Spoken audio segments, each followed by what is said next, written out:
Salve, galera! Aí, terceiro vídeo. Então, vamos começar a falar dos Jogos Olímpicos 2016. Então, o Brasil ganhou de 6-0.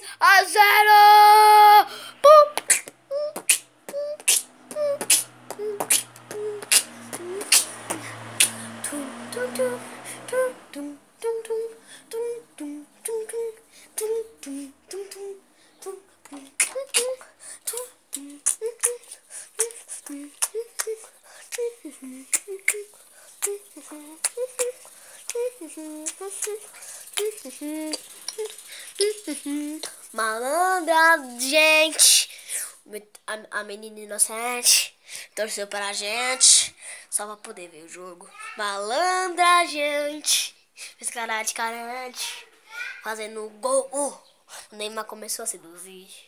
Que legal, a seleção brasileira ganhar.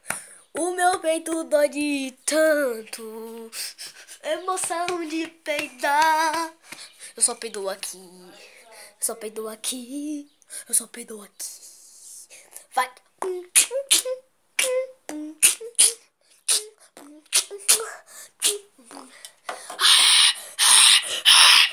Chupa! Então,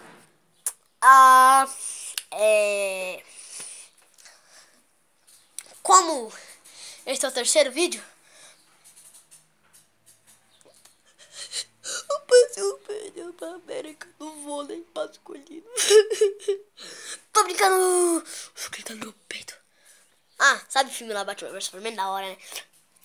O Superman deve ter morrido, mas no meu coração ele não morre. Então, dá um like, 3 likes e bater a recorde de 1 milhão de inscritos. E sou legal, né? Então é o gol.